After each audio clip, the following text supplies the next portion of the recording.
Hey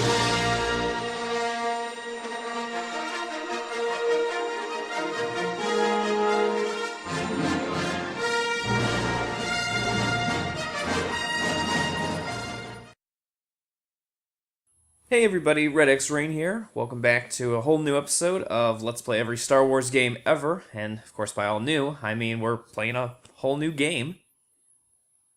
Wait for it. Yeah, we know. Long time ago, far, far away. Hey, there we go. So this is the second NES entry for Star Wars video games. I mean, if you don't count the Japanese-only Famicom Star Wars that I played, I don't know, a little while back. Yeah, there's only two. The US only got two games, Star Wars and Empire Strikes Back. So, of course, we start with the usual opening scroll lifted right from the film, I think.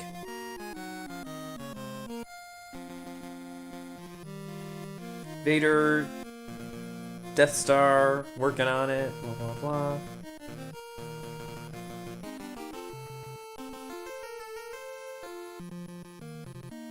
Music sounds good. That's one thing about this game that holds up. Oh, that was weird, that little flash across the screen. I don't know what that was at the top. It's pretty good looking, it's pretty good looking ship. Get all the little probes going out, sticking pretty true to the source material. Because, yeah, that was one thing that Star Wars the NES did not have, was like those... I mean, that's not like a rendered cutscene or anything, but it's a little bit more detailed art and a little bit of motion going on. But here we are in the real game. Of course, I'm riding on my Tauntaun. A couple of different sort of controls. If I hold down long enough, I can do a super jump. Let's kind of charge that up. Left, right, pretty standard stuff. I can press select to hop off. Of course, Luke can go left and right. No lightsaber yet, but I got my blaster. And he can also do the double jump thing. Here we go. Or super jump, or whatever you want to call it. So. Those don't look quite as good. I guess they're sort of scanned in pictures of characters. We'll see that a little bit later, too. So yeah, pretty standard shooter stuff. Nothing too exciting going on here. This game, though... I mean, I guess you can say this means, oh yeah, and there's Obi-Wan telling us lightsaber, so that's kind of our first clue, is we should go get a lightsaber. There's a couple points in this level where there are these little ice bridges here where my Tauntaun cannot go across, it just sort of falls right through. Doesn't necessarily lead to, like, instant death or anything like that in most cases, but, you know, it maybe takes you on a longer path or something like that. But one interesting thing about this game, in the way that it plays, I mean, obviously it's mostly action-oriented, but there's a little bit of, I guess you could sort of say, an adventure element to it, because there are these, depending on how you think about it, little optional things you can look for, sort of little optional power-ups. I wouldn't say that the lightsaber is optional at all, they don't make it that hard for you to find, but the point is that you could technically beat this level without ever getting your lightsaber. And, like, they don't necessarily, like, direct you to it. You know, it's not like, oh, you can't pass this point until you get the lightsaber. So, that's one way that this game can be pretty difficult. I mean, I guess you can say, like, in the best of intentions, it's encouraging you to, like, explore and everything, because the levels are actually quite big, and, this level in particular, and a couple other ones, are very, very maze-like. You know, it's not your standard left to right sort of platformer, which, again, really sets it apart from the last game I played, just Star Wars for the NES, where, yeah, there were some points where, you know, I mean, they were switching up the formula a little bit, you know, went up ladders sometimes, but generally it still had that feeling of going left to right or right to left, and it's just kind of like, okay, you start here, and your goal is to get to the end of the level, and then you move on to the next one. Here, you know, the levels are a lot... I mean, I guess they're still linear in the fact that there's a clear start point and a clear end point, but if you only go for the start and end point, you tend to miss stuff. like this. Not just messages from Obi-Wan. Gotta go to Dagobah. I hope he reminds me of that later, because I might forget. But that's our first force power that we get, right? So this is our standard jump if I do that. So if I press the select button, I can pick these force powers. So now I can do this super jump whenever I want. I don't have to do the thing where I press down and charge up the jump. Which again is not necessarily an essential sort of. I'm gonna D. Oh no. It's really weird the way that you deselect or unselect or whatever you want to call it the force powers, because you press select to go into it and you press A to accept it. But if you want to not have that force power anymore, you press select again and then you have to press select out. So like it's not like A only turns it on, B doesn't turn it off or anything like that. It's a weird system that I mess up quite frequently. But I want to save my force energy. Oh, because yes, you can see in the upper left-hand corner, pretty standard stuff. I got my health bar with the heart, and there's also that F bar. That's my force bar, so it's how much force power I can use. The jump doesn't usually take up much. You can barely see. I think I lost one little bar of force energy, but other later powers that we get, which are more powerful and can kind of do more stuff, they can really eat away at your force energy, so there's a little bit of conservation going on there.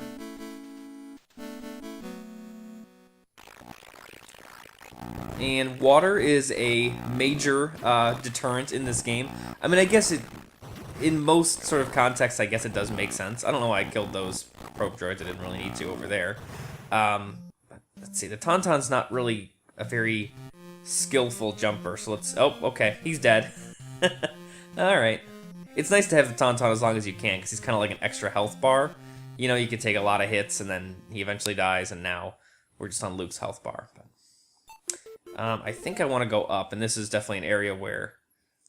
You know, it's really just a matter of convenience, right? You can always just do the charge up jump if you want to, but you're doing so many big jumps here. You save yourself a lot of time by just using the force power. There we go. And that's what force power-ups look like, I guess. Little containers that, you know, will replenish your force power. Yeah. Like your health bar, just for force power. So yeah, this game is, it's sort of interesting that it's definitely really different from the other NES Star Wars game in ways I kind of already talked about a little bit already. Like I said, it's a little bit more adventure element. I mean, I guess you can argue that the original Star Wars for the NES... Oh, we have our first mini-boss here, I think. Yep. Looks pretty intimidating, and he can definitely... destroy you very easily. Turn this off. But most of the bosses in this game are like that. They are very strong, they have a lot of health, and they can kill you very easily just by touching you. But as you can see here, usually the strategy is to find the one place on the map or on the level or screen or whatever, and just find that like safety spot where they can't hit you at all, but you can hit them all you want. So this is really no tact here whatsoever. Just get into this little alcove and stick out just a little bit so that your lightsaber, and keep going, and he's about to die because he's flashing red. Wham, bam, thank you, man. Very easy. When you know what to do. So yeah, very, very different from NES. Like I said, it's there was a little bit of that adventure element, I think, especially in the first half of that NES game, where like it was kind of like that optional stuff where it was like, oh, do you want to get all the shield pieces for the Millennium Falcon? Like, you probably should, but you don't necessarily have to get them all. But then once the game gets going, it's kind of like, yeah, it becomes your standard platformer with just complete the level. But yeah, the levels here in this game, Empire, get very different. Pretty complicated, very, very big levels for an NES game. Also, the art looks really different. I'm not 100% sold. Oh, that's weird that he just showed up like that. I'm not 100% sold either way on which one I like more, because the NES, just Star Wars, it had, I guess, a little bit more of a cartoony look to it when you were, you know, just like exploring the levels and stuff. Like Luke was just like very sort of cartoon, and Leia and Han were all sort of simply drawn. You know, I don't know how to describe the art style of that game, but it's very different from this one, which in a way, I guess it's more detailed. Like there's more shading. It looks a little bit more, I don't know that adult is the word for it, but it looks less cartoony, I guess. But I don't know, generally I don't like the color palettes. I mean, I see what they're going for, like trying to look a little bit more like the movie with like Luke's snowsuit and stuff, but it just doesn't look enough like Star Wars to me, I guess. And I wish I could be more specific than that. And I probably should be, but like I said, I just can't really formulate my thought on that. But I know what I mean. And that's all that really matters in a Let's Play, right? That I am entertained and understand myself. So you can see there's another Wampa down there. So make sure I got my force jump going here. And sort of similar to, whoops. What the hell am I doing? I get my lightsaber, there we go. Similar to the last one, we just have to find this little, we have to sort of cut out a little cove for ourselves here, but it's the same principle. What's interesting though about, you know, all the differences, and we'll see lots of other differences later in the game too, with different ideas being played with. Very, very different game, but it's interesting that a lot of the people that worked on the last game, Star Wars, worked on this game too. There's a lot of like returning faces. Again, this is a LucasArts game, so it's again kind of building the dream team, if you'll call it that. Kalani Stryker designed this game, and he was the producer on Star Wars, I think. Also, Mike Ebert contributed a little bit to the last game, to Star Wars. I think some art stuff. He would go on to work with LucasArts for a lot of stuff, especially with Zombies Ate My Neighbors, which is not a Star Wars game, but is a great LucasArts game for the, well, both NES, or no, not NES, Super NES and the Sega Genesis or Mega Drive or whatever you want to call it. So I'm just trying to get a little bit of a puzzle element here, I guess, because I'm trying to sort of make steps for myself. Because I don't think the blocks return. You know, I wonder if this is a point, you know, maybe I should just get my lightsaber and just... nope. Okay, I'm gonna try... face this, there we go. That's what I was trying to do. I wonder if this becomes an unbeatable puzzle. I wonder, like... because this is the route that I practiced and I know, but I wonder if there's any way that you can get stuck there and not be able to make it up here, because I don't think there's any other path. So already we have another boss, and this is just a bigger version of the probe droid that we fought earlier in the levels. It's got more health. Oh, by the way, I don't know if you can see it. Sort of in the middle top of the screen, there's that gray health bar. Whenever you encounter these bosses or sub-bosses or whatever you want to call them, that's their health. So it's nice that it shows you that. And again, here you can see, it's just another example of if you stay on the ground, man, he's going to destroy you with those, I don't know, whatever, those rockets or whatever in no time. Standing up here, just be patient. I do like Luke's little foot tapping animation. Reminds me a little bit of Sonic's idle animation, right? In like the original Sonic the Hedgehog and stuff.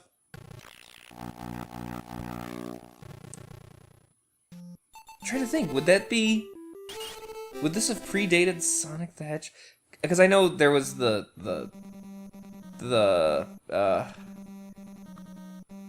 Master System, the Master System version of Sonic the Hedgehog, which like just nobody ever played. I don't know if he ever did the foot tapping animation in that. Oh, yeah, so okay, that's the end of level 1, and this is the level, of course, everybody wants to get to, I think, whenever you play a game based on Empire Strikes Back, is the this scene, this Hoth defense scene with the AT-ATs and everything. So the strategy here is kind of builds on, you can certainly use select to use the harpoons, but as you can see near the top, it says now it says 4. You start off with 5 harpoons, so you can't just harpoon all of them like that. But of course, you can do that. Usually my strategy here is I like to take out the first couple with harpoons just because I don't want them to reach the base and then, I lose. So I use them on the first couple ones and then just sort of play it from there. I don't know if this is intentional or not, or if it's just a matter of it's the most practical thing to do, but this actually takes me all the way back to the very first, well, at least official Star Wars game, which was The Empire Strikes Back on the Atari. So video number 1 for this series, if you've been watching the whole time, where up at the top there was a very similar just bar, just showing you where all the AT-ATs are, how close they are to the base, and shows you where your ship is, rather than just kind of like putting you in an open field. It's like, just look for them. So I don't know if that is necessarily if this is intentionally an homage to that, or like I said, if it's just this is like the most practical way to do it. I guess it is, just to kind of show you everything without, within the limits of the system. I'm gonna overpass that one, and I'm gonna go to this third one here. Just take that guy out real quick. So obviously the harpoons are like the ideal way to go, but the best way to take these AT-ATs down is to just sneak up from behind, do the loops. That's nice that you can sort of move in pseudo 3 dimensions, which is something obviously they could not, do in the Atari. I mean, you could turn around, but you get this nice sort of like foreground, background, and trickery, I guess. And as you can see, these also have a health bar. You can see it sort of near the top right there. So you can just sort of do that. Never take the AT-ATs head on, because they'll you pretty much always want to just sort of shoot from behind, and they're not too hard. This is really just, this one is, again, this level very much just sort of a level of patience. You just gotta be patient. Don't go in guns a-blazing, so to speak, and try and take everything head on, because it's not gonna work out well for you.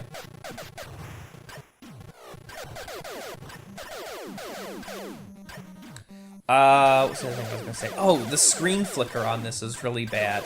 And at first I thought maybe it's like my setup, or maybe it's like some other tech problem. But I don't think so. I think this game, by NES standards, is actually pretty graphically impressive. There's a lot of detail to the sprites, and these AT-ATs they're not huge. They're not really to scale, I guess. Looking at the speeder here, like when you think about like the movies, how much bigger the AT-ATs are to the speeders, but it's pretty big detailed sprite. Also, we have a little bit of parallax scrolling going on in the background, right? You can see the foreground moves at a different speed than the background. So for the NES, you can definitely tell that this is a late NES game, because it's doing comparatively pretty technically savvy sorts of things. I'll just do a harpoon on that guy, because I got 2 more harpoons. Should I do it on this one too? Maybe I should. I'll shoot him down. I'll save it till the very end. I can see that there's 2 right next to each other in the middle. I'll probably use it on one of them and then just kind of double back. I said this is a pretty late NES game. So was Star Wars. For the NES was pretty late too. I think I encountered a similar problem to this when I was talking about the last game, that it wasn't really until the Super NES era, and even there it's a little unclear sometimes when games came out, because documentation just wasn't like very unified, and there wasn't like global launches were not a thing. It was especially like in the States, where it was like the US is huge, so like the East Coast might have gotten games a month early, or if you lived in a small town, it might have taken a couple months for supply to get there. So, I mean, again, that's sort of standard and sort of par for the course, that it's hard to get specific, release dates on. Oops, there we go. Try to get that harpoon there.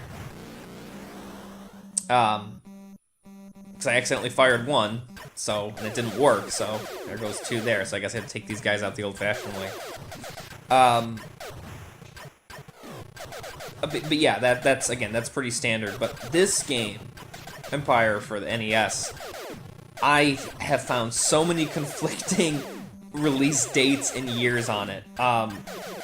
One source I found said that this was released in March of '92 in the USA, and then not until March of '93 in Japan, which that seems like a really big, even for the time, that doesn't seem right to me, especially that the US would get it before Japan. I mean, I get this is LucasArts, so it was developed in the States, and so there's not, there's not that, what's it called, localization that we can attribute it to.